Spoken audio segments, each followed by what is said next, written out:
Hello everyone, this is Rupesh Mishra and I welcome you all to your channel that is Math Path. Today I am going to start your first book that is Differential Equation. Differential Equation शुरुआत करने जा रहा हूँ आज मैं. Chapter number 1 से start हो रहा है आपका ये, ठीक है. Chapter number 1 which is linear differential equation with constant coefficients. देखिए यहाँ पर लीनियर का मीनिंग, ये जो चैप्टर का नेम है ये काफ़ी बड़ा सा है. इसमें एक एक वर्ड का पहले मतलब जान लीजिए, फिर आप चीज़ों से और हेडिंग से और क्वेश्चन से थ्योरम से कनेक्ट कर पाओगे अपने आप को. तो बताता हूँ आपको इसका मीनिंग क्या है, ठीक है. और आपको ये पता होना चाहिए कि फर्स्ट चैप्टर जो स्टैटिक्स का है, यानी मैकेनिक्स का जो पार्ट है, स्टैटिक्स का फर्स्ट चैप्टर मैंने ख़त्म कर दिया है. बस उसके कुछ क्वेश्चंस मुझे बताने हैं, मतलब थ्योरेटिकल बेस पे वो ख़त्म हो चुका है. कुछ न्यूमेरिकल्स बताने हैं, ठीक है. तो वो उसके लिए वीडियो मिलेगा आपको. 1 to 2% केवल बचा हुआ है उस चैप्टर से. एक चैप्टर ऑलमोस्ट उसमें ख़त्म हो चुका है. अब हम लोग डिफरेंशियल पढ़ रहे हैं. डिफरेंशियल का भी एक चैप्टर का काफ़ी कुछ मुझे कंप्लीट करा देना है. पैरेलली मैं सोच रहा हूँ कि मतलब मिलता रहे आपको वीडियो, ठीक है.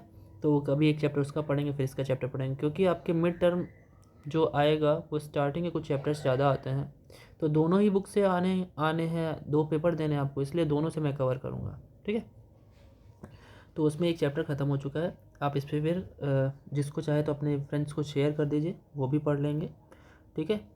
और चलिए डिफरेंशियल इक्वेशन की बात करते हैं. वैसे डिफरेंशियल इक्वेशन आपने फर्स्ट या सेकंड सेमेस्टर में शायद पढ़ा हुआ है ना.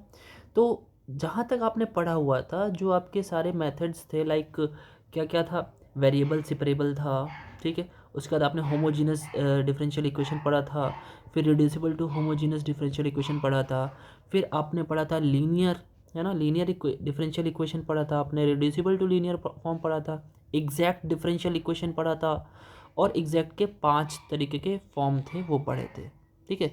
ये उसी के आगे का कंटिन्यू किया गया रूप है, ये उसके आगे का ही रूप है. वो सारे के सारे जितने भी आपने पढ़े थे वो सब के सब वहाँ पे हमारे ऑर्डर मतलब कितनी बार डिफ्रेंशिएशन वहाँ पे होता था, सिर्फ एक बार. मतलब सिंपल आपको dy/dx दिखता था वहाँ पे, ठीक है. इसके अलावा y दिखता था और x दिखता था, है ना. जो इक्वेशन बनती थी उसमें, वो भी एक लीनियर डिफरेंशियल इक्वेशन ही थी. और डिग्री भी वहाँ पे 1 मिलती थी. अगर आपने नहीं पढ़ा है तो पुरानी वीडियो में जाके पढ़ सकते हैं. जो हमारे फर्स्ट या सेकंड सेमेस्टर के जो आपके फ्रेंड्स होंगे या फिर आपके दोस्त होंगे या फिर कोई भी आपका जूनियर होगा, तो उसे आप ज़रूर रिकमेंड कीजिएगा, चैनल से पढ़ सकते हैं. बाकी आप लोगों को थोड़ा बहुत भी अगर उससे रिलेशन दिमाग में है तो मैं आपको वहाँ तक कनेक्ट कर पाऊँगा, आराम से कनेक्ट कर दूँगा, ठीक है. और बाकी अगर आपको भी पढ़ना हो तो आप चैनल पे जाके देख सकते हैं. सो वहाँ पे इतना सारा हम लोगों ने ये सारी चीज़ें हम लोगों ने वहाँ पे पढ़ी हुई थी, ठीक है. सो वहाँ पे ऑर्डर भी 1 था और डिग्री भी 1 था. डिग्री भी क्या होती है? डिग्री वही जो ऑर्डर होता है, सबसे ज़्यादा बार डिफ्रेंशिएशन जहाँ पे होता है उसी का पावर जो होता है वही हमारी डिग्री होती है, ठीक है. अब यहाँ पर क्या पढ़ना है देखिए, समझते हैं चैप्टर का जो नेम है उसका मतलब. पहली बात तो लीनियर है. ये लीनियर का क्या मतलब है? लीनियर का सिंपल सा मतलब है, लीनियर मतलब क्या होगा यहाँ पे, power 1. You can say that degree 1 बोल सकते हो आप. डिग्री और पावर में डिफरेंस होता है, बताऊंगा आगे, ठीक है. डिग्री 1 होनी चाहिए. और उसका डिफरेंशियल इक्वेशन आप समझते ही हो. डिफरेंशियल इक्वेशन का क्या मीनिंग है, पहले मैं सारी चीज़ें इसलिए बता रहा हूँ जिससे कि आप कनेक्ट कर पाओ. डिफरेंशियल इक्वेशन का सिंपल सा, डिफरेंशियल का मतलब वहाँ पे डिफरेंशिएशन आपको मिलेगा. अब यहाँ पे सिर्फ ऑर्डर 1 नहीं होगा, ऑर्डर ज़्यादा भी हो सकता है. मतलब आपको dy/dx भी मिल सकता है, आपको d2y/dx2 भी मिल सकता है ना. और आपको ऐसे करते करते n टाइम डिफरेंशिएशन भी मिल सकता है, dny/dxn. थर्ड सेमेस्टर में हम लोगों ने पढ़ा हुआ है, आपको याद होगा जब हम लोगों ने लाप्लास पढ़ रहे थे, है ना. लाप्लास पढ़ रहे थे t⁻n इंटू ft था, तो हम लोग उसे n टाइम डिफ्रेंशिएट करते थे, है ना. तो वैसे कुछ यहाँ पे आपको मिलेगा डिफरेंशिएट. और इक्वेशन का क्या मतलब होता है इक्वेशन इक्वल से बना हुआ है, और इक्वल मतलब इक्वल साइन आपको यहाँ पे देखने को मिलेगा, ठीक है. अच्छा, जो विद कांस्टेंट कोफिशिएंट आप समझते हो. पहले तो कोफिशिएंट 2 टाइप के होते हैं, अब देख लो, मैं बता देता हूँ. कोफिशिएंट 2 टाइप्स के होते हैं. पहला आपका होता है वेरिएबल कोफिशिएंट, ठीक है, और कांस्टेंट कोफिशिएंट. अब ये कोफिशिएंट होता क्या है, वैसे जो हिंदी मीडियम वाले वैसे गुणांक जानते हैं, इसका नेम गुणांक समझते हैं वो. मतलब जो गुणे में अंक लिखा होता है उसे कोफिशिएंट बोलते हैं. मतलब अगर मैं कहूँ जरा आप बताइए, 2 एग्जाम्पल अगर मैं बोलूँ आपसे, अभी आप समझ जाओगे. 2x लिखा है मैंने, लेट्स से 2x, या x क्यों लिखूँगा, मैं लिख दे रहा हूँ 2 into d Y by D x, ठीक है, सिर्फ इतना सा लिख रहा हूँ, 2 into d Y by D x, ठीक है, 2 into d Y by D x. तो अगर मैं बात करूँ कि d Y by D x का कोफिशिएंट क्या है, अगर मैं ये स्टेटमेंट बोलूँ कि d Y by D x का कोफिशिएंट क्या है, तो आप बोलोगे 2, ठीक है। और मैं अगर इसका उल्टा पूछूं कि 2 का कोफिशिएंट क्या है, तो आप बोलोगे D Y by D x. तो D Y by D x का कोफिशिएंट 2 है, तो जो 2 है वो कांस्टेंट है, इसलिए इस चैप्टर का नाम है constant coefficient. This means what, कि इस चैप्टर में जो हम लोग जहाँ जहाँ डिफरेंशिएशन देखेंगे, चाहे वो डी वाई डी एक्स हो, चाहे वो d 2 y by D x 2 हो, चाहे वो d 3 y by D x 3 हो, चाहे वो d n y by D x n हो, इन सब के साथ जो मल्टीप्लिकेशन में लिखा होगा वो एक कांस्टेंट होगा, ठीक है। एक एक वर्ड का मीनिंग समझ में आ गया। अब एक एग्जांपल आपको देता हूँ कि ये कैसा होगा, आपको देखने में कैसा लगेगा। देखिए एग्जांपल, डिफरेंशियल इक्वेशन कैसा मिलेगा। अभी मैं बहुत बेसिक से चल रहा हूँ, ठीक है, जिससे कि जो अगर जिन्होंने पहले के सेमेस्टर में नहीं पढ़ा मुझसे या कहीं भी नहीं पढ़ा है, तो वो समझ पाएँ कि डिफरेंशियल इक्वेशन होता कैसा है। देखिए एक मैं आपके सामने एग्जांपल रख रहा हूँ, 2 y by D x 2 minus 5 d Y by D x plus 6y equals to 0, ठीक है। ये आपके सामने एक डिफरेंशियल इक्वेशन है, लीनियर डिफरेंशियल इक्वेशन है। लीनियर क्यों है, सबसे ज़्यादा बड़ा डिफरेंशिएशन यहाँ पे क्या हुआ है, तो यहाँ पे ऑर्डर आप कह सकते हो। देखिए ऑर्डर डिग्री में बता इसलिए रहा हूँ क्योंकि हो सकता है MCQ बेस्ड क्वेश्चन पेपर है ना, तो हो सकता है इनका कोई भरोसा नहीं है, ये दे भी सकते हैं। ऑर्डर यहाँ पे कितना हो, ऑर्डर मतलब कुछ अलग से नहीं होता है, सबसे ज़्यादा बार डिफरेंशिएशन जो होता है वही ऑर्डर होता है। कितनी बार सबसे ज़्यादा बार डिफरेंशिएशन हुआ है, यहाँ पे तो है ही नहीं डिफरेंशिएशन, यहाँ पे एक बार डिफरेंशिएशन, यहाँ पे 2 बार, यानी ऑर्डर अपना क्या हो गया, ऑर्डर अपना हो गया 2, ठीक है। एक चीज़ और है, क्या, डिग्री। डिग्री क्या है, जरा ध्यान से सुनेगा। डिग्री आपको बस इतनी सी बात करनी होती है, जो सबसे ज़्यादा बार डिफरेंशिएशन जहाँ भी हुआ है, यहाँ पे हुआ है, इसकी होल पावर कितनी है, 1, तो यहाँ पे डिग्री कितनी है, 1, और इसकी वजह से इसे क्या बोलते हैं, लीनियर। आप लोगों ने पढ़ा होगा जब जो हमारे वेरिएबल्स हैं उनकी पावर 1 होती है तो एक लाइन बनती है, इस वजह से उसे लीनियर बोला जाता है। लीनियर वर्ड जो है वो लाइन से बना हुआ है, क्लियर है। अच्छा, इसे लीनियर डिफरेंशियल इक्वेशन बोलेंगे, और विद कांस्टेंट कोफिशिएंट। क्यों, क्योंकि जितने भी कोफिशिएंट्स यहाँ पे बने हैं आपके सामने, चाहे वो 6 है, चाहे वो -5 है, चाहे वो 2 है, ये सब के सब कांस्टेंट्स हैं। That is why it is called as linear differential equation with constant coefficient, ठीक है। मैंने यहाँ पे इक्वल टू में 0 ले रखा है, ठीक है, और कुछ भी हो सकता है। अब आते हैं हम लोग, इसका जो मेन चैप्टर की स्टार्टिंग आपके सामने कर रहा हूँ।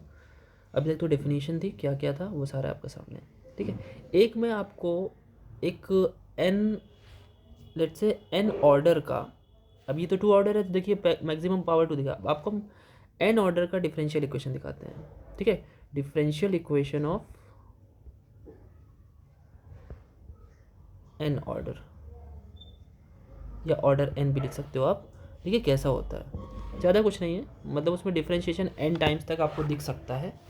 अच्छा ठीक है, तो ठीक है मैं आपको दिखाता हूँ। देखिए अगर वो n ऑर्डर का है तो उसमें आपको क्या क्या मिल सकता है, आपको दिखाता हूँ। देखिए सबसे पहले तो d n y by D x n, मतलब n टाइम डिफरेंशिएशन दिखेगा, ठीक है। फिर मैंने क्या किया, प्लस लगाया, अब एक कम करिए डिफरेंशिएशन, n-1 होगा, ठीक है। उसके साथ y और डी एक्स पावर n-1, ये वैसे ये पावर नहीं बोलेंगे इसको, डी एक्स n-1 ऐसे पढ़ते हैं इसे, प्लस एक और कम करेंगे, एक और कम कर दीजिए, dn-2 y by D x n-2। अच्छा ऐसे हम कहाँ तक जाएंगे, ऐसे ही हम डॉट डॉट करते करते एट लास्ट तक पहुँचेंगे। जब एक भी बार डिफरेंशिएशन नहीं बचता तो सिंपल y बचता है, ठीक है, इक्वल्स टू, आप 0 भी कर सकते हो, एक तो ये है, और यहाँ पे q भी कर सकते हो। यहाँ पे q लिख रहा हूँ मैं थोड़ी देर के लिए, ठीक है। अच्छा मैं q क्यों लिख रहा हूँ अभी बताता हूँ। देखिए अब यहाँ पे मैंने क्या बताया, क्योंकि ये कांस्टेंट कोफिशिएंट है ना, chapter linear differential equation with constant coefficient है ना। अच्छा ठीक है, तो यहाँ जितने भी डिफरेंशिएशंस दिए हैं n बार दिया है, n-1 बार दिया है, n-2 बार डॉट डॉट डॉट करके यहाँ पे, और फिर लास्ट में एक बार भी नहीं। तो इन सबको सपोर्ट में मुझे एक एक कोफिशिएंट देना पड़ेगा, वो भी कांस्टेंट कोफिशिएंट। तो यहाँ पे मैं क्या कर रहा हूँ, पहला वाला जो डिफरेंशिएशन है यहाँ पे एक कांस्टेंट दे रहा हूँ मैं,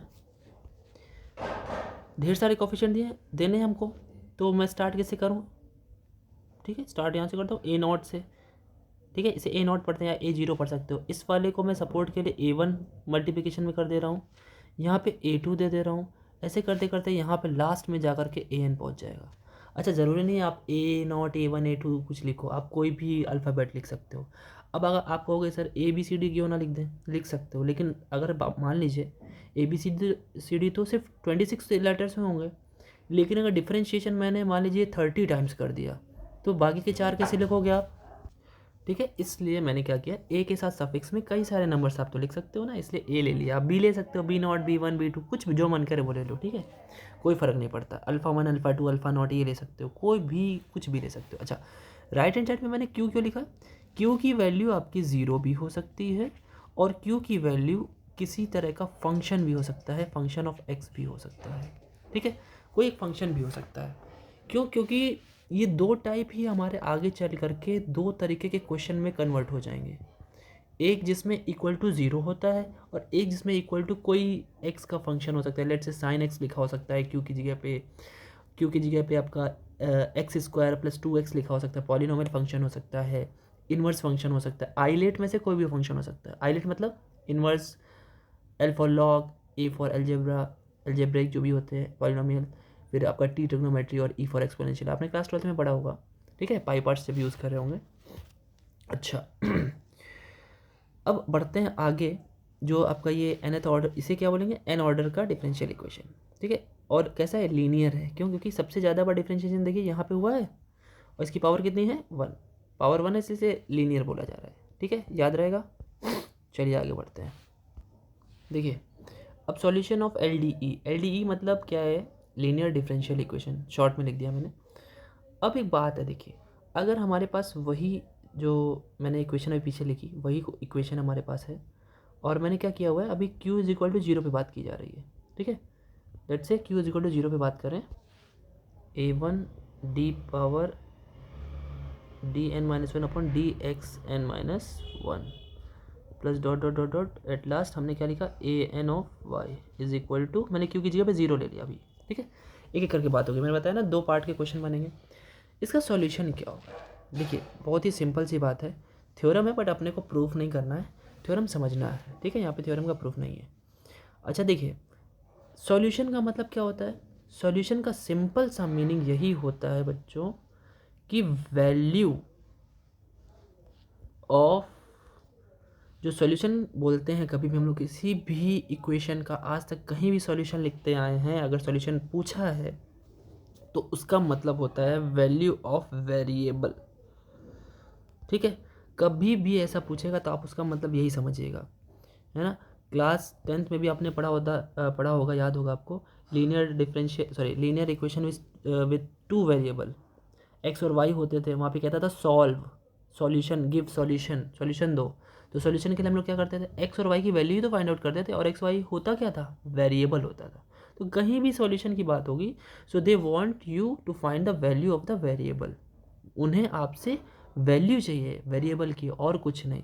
सो यहाँ पे वैल्यू क्या है, मतलब यहाँ पे किसकी बात कर रहे हैं, यहाँ पे वाई की वैल्यू की बात कर रहे हैं, यहाँ पे आपको वाई की वैल्यू निकालनी है, इसी को हम क्या कहते हैं, सॉल्यूशन, ठीक है। और y ऑटोमेटिक x पे डिपेंड करता है, तो यानी आपका y का आंसर जो आएगा वो किस पे आएगा, फंक्शन ऑफ x आएगा, ऑटोमेटिक पहले से आंसर आएगा, ठीक है, x पे तो डिपेंड करेगा, तो y ही निकालना होता है। अच्छा अब समझते हैं, यहाँ पर डिफ्रेंशिएशन n टाइम्स हुआ है, ठीक है, तो इसके आंसर कितने आएंगे, इसके जो सॉल्यूशन आएंगे n लीनियरली, याद रखना है इसको, लीनियरली इंडिपेंडेंट सॉल्यूशन आएंगे। क्या मतलब है भाई, ये इसके जो आएंगे n लीनियरली डिपेंडेंट सॉल्यूशन है, क्योंकि n बार डिफरेंशिएशन किया गया है। लीनियरली इंडिपेंडेंट कैसा, मतलब वो दोनों एक दूसरे से स्वतंत्र होंगे, किसी का दूसरे पे लेना देना कोई नहीं होगा, ठीक है, मतलब कोई दूसरे पे डिपेंड नहीं करेगा। जो n तरीके के डिफरेंशियल इक्वेशन के n तरीके के सॉल्यूशन होंगे, उनका एक दूसरे से लेना देना नहीं होगा। ठीक है, अच्छा भाई, तो सॉल्यूशन कैसा होगा भाई? सॉल्यूशन में पहला, मैंने क्या बोला, n सॉल्यूशन होंगे, तो पहला सॉल्यूशन क्या होगा? y1 होगा, दूसरा सॉल्यूशन y2 होगा, तीसरा सॉल्यूशन y3 होगा, ऐसे करते करते कितने सॉल्यूशन होंगे? yn तक। भाई इतने ढेर सारे सॉल्यूशन हैं, तो उनको एक साथ करने के लिए एक एक कांस्टेंट देना पड़ेगा। ठीक है, तो क्या करते हैं, कांस्टेंट दे देते हैं सबको एक एक। इसके साथ क्या करते हैं, एक कांस्टेंट cn दे दिया मैंने, आप कुछ भी लिख सकते हो, bn b2 कुछ भी लिखो। ठीक है, कांस्टेंट था इसलिए c लिख दिया, यहाँ पे प्लस आ गया, यहाँ भी प्लस आ गया, सारे सॉल्यूशंस को एक साथ ऐड करना होता है। यहाँ पे इसके साथ क्या आना चाहिए भाई, y3 है तो हमें क्या लिखना चाहिए, c3 लिख देना चाहिए, प्लस लग गया। y2 है, इसके साथ क्या लिखना चाहिए, c2। ये y1 है, इसके साथ c1 हो गया, और ये सब के सब इक्वल आते हैं किसके, y के। तो यानी आपको जो सॉल्यूशन आएगा उसमें जितने भी लीनियरली इंडिपेंडेंट सॉल्यूशन होंगे उन सब के साथ एक एक कांस्टेंट ऑटोमेटिक आएगा। अच्छा, कैसे आएगा वो अभी क्वेश्चन आएगा तो समझ जाओगे। ठीक है, तो लीनियरली इंडिपेंडेंट सॉल्यूशन कैसे आएंगे, सॉल्यूशन कैसे लिखा जाएगा आपके सामने है। ये तब की बात है जब q की वैल्यू क्या है, यहाँ पे q इज इक्वल टू 0 है, ध्यान रखिएगा। ठीक है, कोई दिक्कत? यहाँ पे अगर हम बात करें c1 c2 क्या है, c3 क्या है, जितने भी हैं ये हमारे कॉन्स्टेंट्स हैं। वैसे और अच्छे से बोले तो आर्बिट्रेरी कॉन्स्टेंट्स हैं। आर्बिट्रेरी का मतलब होता है, एक बहुत अच्छा सा वर्ड है, स्वेच्छ अचर। स्वेच्छ मतलब अपने इच्छा से, अपने मन से जो आप कॉन्स्टेंट्स लेते हो उन्हें आर्बिट्रेरी कॉन्स्टेंट्स बोलते हैं। ठीक है, कोई बात नहीं है, आप कॉन्स्टेंट सिंपली रखो अपने दिमाग में, कोई दिक्कत नहीं है। ठीक है, आगे बढ़ते हैं, कुछ और पढ़ते हैं। देखिए नेक्स्ट पॉइंट है जो कि बहुत ही इम्पोर्टेंट है, जो हमको लीड करेगा हमारे क्वेश्चंस की तरफ। ठीक है, वो क्या है, the complementary function and particular integral. Complementary function को आप सिंपली CF में लिख करके, अब आज से मतलब इसके आगे से मैं CF नाम दूंगा। CF means complementary function. इस CF का एक और नाम है, इसे कंप्लीट सॉल्यूशन भी बोलते हैं। इसे क्या बोलते हैं, कंप्लीट सॉल्यूशन बोलते हैं। ठीक है, कुछ टर्मिनोलॉजी होता है, नॉमेनक्लेचर होता है, उसे हमें सीखते रहना चाहिए, मतलब नामकरण की बात कर रहा हूँ। और CF की बात तब की जाती है जब हमें Q की वैल्यू 0 लेनी होती है। Q आप समझ पा रहे होंगे, इक्वल टू में 0 लेके चलना है, तभी हम CF निकाल पाते हैं। ठीक है, सिंपल सी बात। अच्छा, जो हमारा फिर है पर्टिकुलर इंटीग्रल, मैं इसे आज से PI बोलूँगा। PI means particular integral. ठीक है, ये जो हमारा पर्टिकुलर इंटीग्रल है इसे हम कह सकते हैं अपना पर्टिकुलर सॉल्यूशन भी। ठीक है, पर्टिकुलर सॉल्यूशन। और ये हमारा जो पर्टिकुलर सॉल्यूशन होता है वो सिर्फ हमारी हेल्प करता है। अच्छा देखिए, जब हमारा CF था जो कॉम्प्लीमेंट्री फंक्शन है, वो Q इज इक्वल टू 0 पे बात करने पे होता है, और Q जब 0 होगा तो सिर्फ लेफ्ट हैंड साइड बात करेंगे हम लोग, है ना। यानी Q 0 होगा तो सिर्फ लेफ्ट हैंड साइड की वैल्यू आएगी, तो लेफ्ट हैंड साइड हमारा क्या देता है, CF हमारा आंसर देता है लेफ्ट हैंड साइड के लिए। लेकिन पर्टिकुलर सोल्यूशन जो होता है वो हमारा राइट हैंड साइड के लिए होता है, मतलब फॉर Q, ये Q के लिए होता है, Q को सॉल्व करने के लिए। तो लेफ्ट से मिल जाता है CF that is complementary solution, और राइट से मिल जाता है हमें पर्टिकुलर सॉल्यूशन। ठीक है, उसके बाद जो हमारा सॉल्यूशन आता है, जो अभी हमने जस्ट बैक साइड यहाँ पे पढ़ा है, ये जो हमने पढ़ा y is equal to C1 y1 C2 y2, ये एक तरीका तो ये तो तब होता जब y1 y2 y3 सब हमें पता होता। लेकिन जब हमें y1 y2 y3 नहीं पता है और हमसे ऐसे ही डिफरेंशियल इक्वेशन दे दिया जाए और हमें आंसर निकालना हो, तो हमारा CF और PI मेथड काम करता है। ठीक है, अच्छा, तो ऐसे में हमारा आंसर क्या होगा, आंसर तो वही आने वाला है। आंसर क्या आएगा भाई, आंसर तो y इज इक्वल टू ही आएगा। क्या आएगा, देखिए आंसर हमारा कुछ ऐसा ही होगा, जो हमारा सॉल्यूशन आएगा पूरा का पूरा, like solution y is equal to, वहाँ पे क्या था, C1 y1 C2 y2 C3 y3। वो तब होगा जब वो कभी बोलेगा कि इफ y1 y2 y3 करके देगा, बोलेगा ये सब के सब लीनियरली इंडिपेंडेंट सॉल्यूशन है, तो हम लोग y is equal to C1 y1 C2 y2 लिख देंगे पूरा n तक का। MCQ में आ सकता है, इसलिए मैं बार बार बोल रहा हूँ। और जब CF और PI की बात होगी तो हमारा जो टोटल सॉल्यूशन निकलता है y is equal to CF plus PI। ठीक है, CF PI निकालने का हमें मेथड सीखना है और वही उठा करके जोड़ देना, हमारा आंसर आ जाएगा। ठीक है, ठीक है। ये चीज़ आपके लिए थोड़ी सी नई है, लेकिन मैं आपको धीरे धीरे वहाँ तक ले जाऊँगा जहाँ तक आप इसकी एक समझ आप में डेवलप हो जाएगी, और ये क्यों हो रहा है आप तब समझ पाओगे। ठीक है, कोई दिक्कत नहीं है। चलिए चलते हैं आगे सॉल्यूशन की तरफ।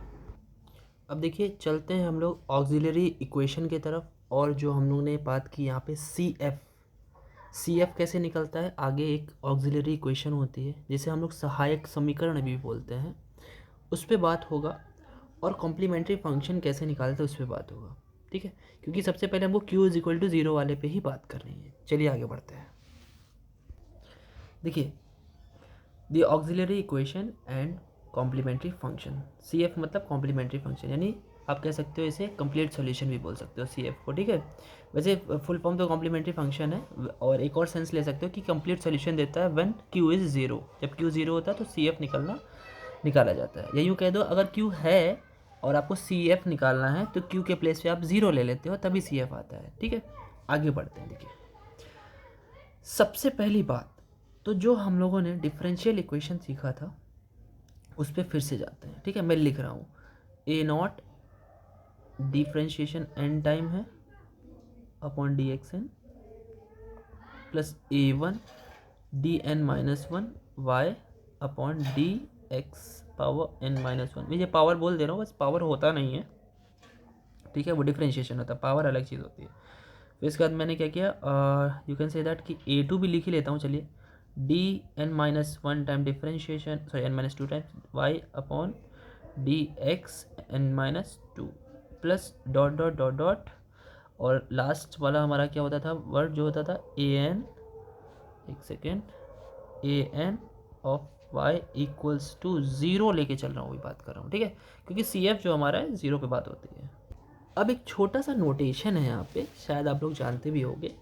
ये जो मैंने लिखा हुआ है यहाँ पे, लाइक ऐसा लिखा हुआ है, ये जो मैं इस नोटेशन को जब जहाँ जहाँ डी बाई डी एक्स लिखा है उसे मैं कैपिटल डी लिख ले रहा हूँ। ठीक है, तो ऐसे डी बाई डी एक्स उसे डी लिख लूँगा, ऐसे d two by D x two होगा उसे डी पावर टू लिख लूँगा, मतलब डी टू लिख लूँगा, एक तरीके से आप समझ जाइएगा, इक्वल्स टू डी टू। ठीक है, ऐसे ही अगर मुझे बाकी सारे लिखने में, like d n by D x n लिखना होगा तो उसे मैं d capital D power n लिख दूँगा। तो ये एक नोटेशन है, छोटा सा दिमाग में रखिएगा इसे, बाकी का मैं बता रहा हूँ। देखिए, तो इसे मैं ट्रांसफॉर्म अगर करूँ तो मैं ऐसे लिख सकता हूँ A naught capital D power N Y. ठीक है, और ऐसे ए वन, क्योंकि शॉर्ट में लिखने में थोड़ा सा ठीक है, इतना बड़ा लिखने में आपको भी दिक्कत होगी। ये नोटेशन भी आप लोग डैश करके भी लिखा करते थे, शायद आपको याद होगा। ठीक है, A two D power N minus two of Y plus dot dot dot, और आप ए एन तो ए एन ही है, simple Y equals to zero. अब देखिए, इन सब में अगर मैं बात करूँ तो सब में वाई वाई वाई और वाई आ रहा है ना। तो मैं काम करता हूँ, सब में से वाई कॉमन लेकर के राइट हैंड साइड पे कर लेता हूँ। लेफ्ट में मत कॉमन कर देना, क्योंकि डिफरेंशिएशन अप्लाइड है ना वाई पे, तो आप इसे ऐसे ज़रूर लिख सकते हो, A naught D power N plus A one D power N minus one plus A two D power N minus two plus dot dot dot dot, last में ए एन, और आपने राइट हैंड साइड पे common लिया है Y equals to zero. यहाँ तक बात clear है। आपको यही प्रोसेस क्वेश्चंस में भी करने हैं, और आपको मैं बताऊँ, इस चैप्टर से आपका एक 5 मार्क्स का क्वेश्चन जो आता है, जो आप मिड टर्म में देते हो, एक क्वेश्चन पक्का रखा है, लिख के ले लीजिए। 5 मार्क्स आपके हाथ में आने वाले हैं। अगले 3-4 वीडियो में आपको पूरा चैप्टर क्लियर हो जाएगा गारंटी के साथ। ठीक है, और पेपर में भी आएगा गारंटी के साथ, और आप करके आओगे गारंटी के साथ अगर वीडियो देख लेते हो तो। ठीक है, अच्छा, अब ये इतना तो पहुंच गया। आगे थोड़ा सा और एक स्टेप और है, हल्की सी मैं दिखाता हूँ आपको। अब जरा ध्यान से देखते हैं, जो मैंने अभी लिखा A naught D power N, मैं एक बार और लिख दे रहा हूँ, ए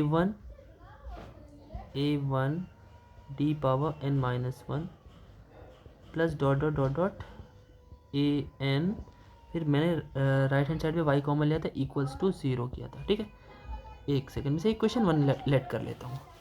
अब मैं को जो हेडिंग मैंने बोली थी वो बोली थी ऑक्सिलरी इक्वेशन। अब ये ऑक्सिलरी इक्वेशन क्या होता है आपको मैं बताता हूँ। देखो लिखता हूँ मैं कि लिखूँगा ऑक्सिलरी इक्वेशन ए डॉट ई, ठीक है।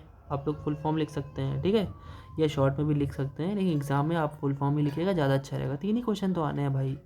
Auxiliary equation of equation 1 is given by. इसकी ऑक्सिलरी इक्वेशन कैसे बनेगी ज़रा बहुत ही सिंपल ही, एक बार ही सुनिएगा, आपको एक बार में समझ में आ जाएगा। देखिए जहाँ y को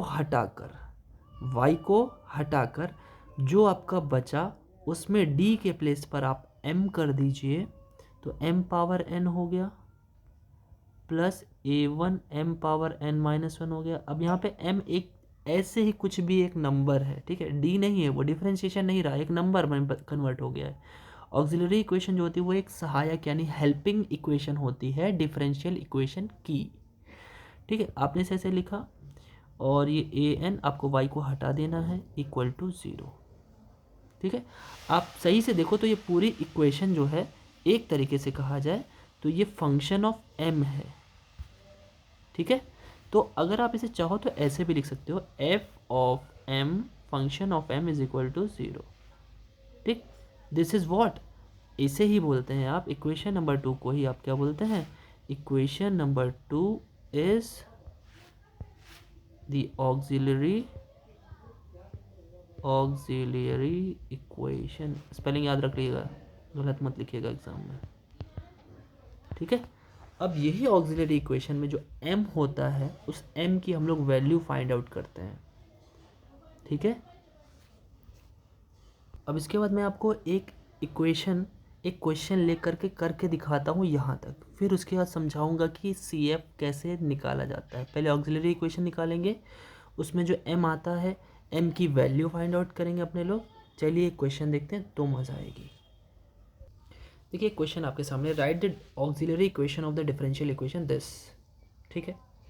मैं वो करके दिखाता हूँ। देखिए सिंपली आप क्या करने वाले हो, इससे डायरेक्टली ट्रांसफॉर्म करने वाले हो। ये लेट्स से इक्वेशन में 1 अगर लेट कर लूँ तो इसे सिंपली ट्रांसफॉर्म करोगे आप कैपिटल D में। आपने लिखा है d2y plus 5 times dy plus 6y equals to 0। देखिए आपने d में कन्वर्ट कर लिया। अब एक काम करते हैं, y को कॉमन ले लेते हैं, जैसे हमने बताया है d2 प्लस 5d प्लस 6 और आपने y को बाहर कॉमन ले लिया इक्वल टू 0 कर दिया। अब इसे इक्वेशन नंबर आप 2 कर लो, ठीक है। अब मैं इसकी ऑक्सिलरी इक्वेशन लिखने वाला हूँ, ठीक है। तो लिखूँगा the auxiliary equation AE of equation 2 is given by. ये क्वेश्चन लॉन्ग में क्यों करवा रहा हूँ, क्योंकि आपके मिड टर्म में लॉन्ग लिखने होते हैं ना 3 क्वेश्चन, इसलिए करवा रहा हूँ ऐसा, ठीक है। अब ऑक्सिलरी इक्वेशन में मैंने क्या बताया, d को हटा करके d के प्लेस पर m लिखते हैं। सो m स्क्वायर हो गया, 5m हो गया प्लस 6 हो गया और y को हटा देते हैं इक्वल टू 0। ये आपकी ऑक्सिलरी इक्वेशन हो गई। अब अगर सही से आप इसे देखो तो ये एक तरह का क्वाड्रेटिक इक्वेशन नहीं दिख रहा आपको, जो हम लोगों ने क्लास 10th में पढ़ा था, है ना। क्वाड्रेटिक इक्वेशन नहीं दिख रहा, जैसे क्लास 10th में पढ़ा था बिल्कुल वैसे ही इसे सॉल्व करेंगे। यहाँ पे क्वाड्रेटिक भी मिलेगी, क्यूबिक भी मिलेगी, आपको 4th रूट वाले भी मिल जाएंगे जिसमें पावर 4 होगा, तो वहाँ पे सब करने का तरीका मैं बताऊँगा। यहाँ पे देखिए ये आ गया क्वाड्रेटिक इक्वेशन।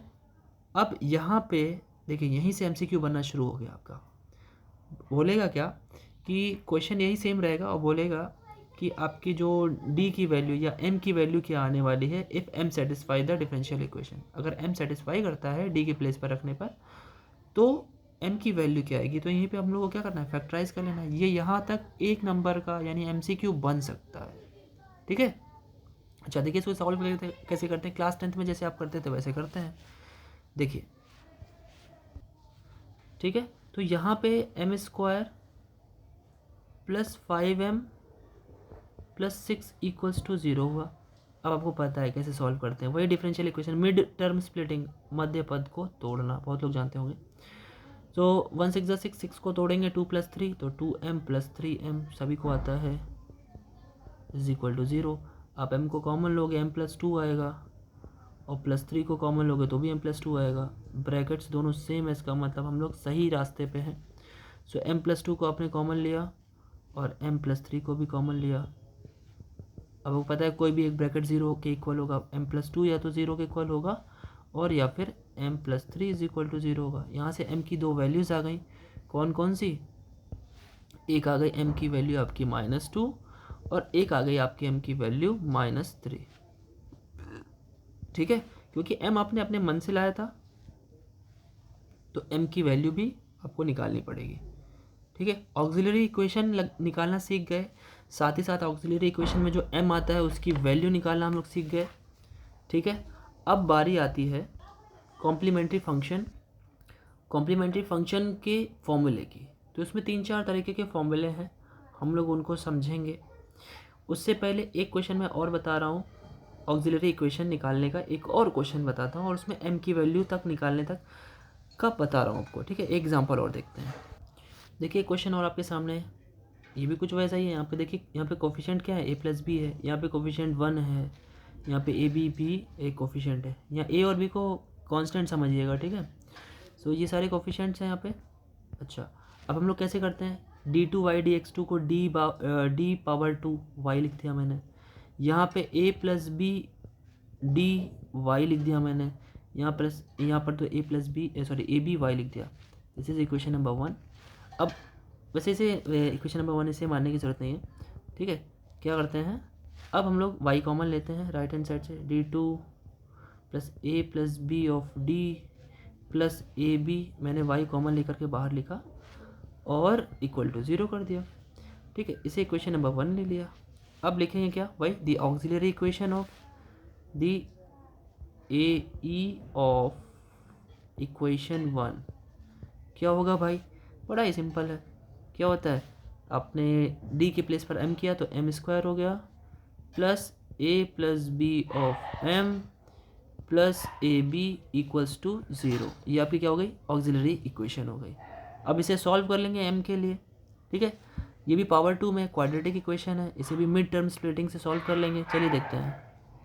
सो देखिए, m² plus a+b of m plus ab। अब सही से देखिए, तो फर्स्ट टर्म के कोफिशिएंट को लास्ट से मल्टीप्लाई करें तो ab आएगा और ab को ब्रेक करें a+b में तो देखिए मिडिल टर्म मिल रहा है।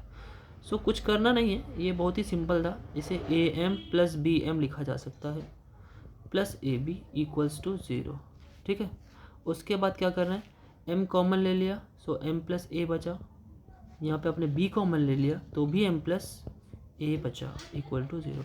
अब m प्लस a एक जैसा है तो कॉमन ले लीजिए, m प्लस b आपका बच रहा है। मतलब ये बड़ा ही सिंपल है, आपकी पुराने क्लासेस से रिलेट करता है।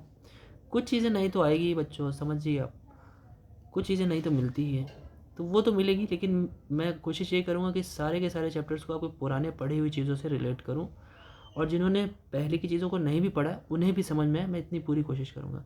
तो यहाँ से m इक्वल टू माइनस है और m इक्वल टू -b आपकी मिल गई। जो आपने m एक वेरिएबल लाया था, आपने m लाया था अपनी ऑक्सिलरी इक्वेशन के लिए, उस m की वैल्यू आ चुकी है।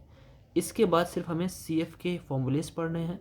ठीक है, वो CF के फॉर्मूले मैं नेक्स्ट वीडियो में कवर करूँगा और सारा ख़त्म कर दूँगा। CF के फॉर्मूले जितने भी 5 से 6 हैं ओवरऑल, ठीक है, वो सारे के सारे बता दूँगा। और यही क्वेश्चन, अभी तो इसमें मैंने सिर्फ ऑक्सिलरी इक्वेशन लिख करके क्वेश्चन बनाया है, फिर क्या आएगा, सिंपली लिखा होगा सॉल्व द डिफरेंशियल इक्वेशन, तो वो एक लॉन्ग आंसर बनता है या आपके 5 मार्क्स का क्वेश्चन बनता है, वो आपको मिलेगा। ठीक है, तो अभी तो हम लोगों ने ऑक्सिलरी इक्वेशन निकाला सीखा। ऑक्सिलरी इक्वेशन अगर आ गई है तो ऑटोमेटिक आपको CF क्लियरली समझ में आएगा बहुत प्यार से।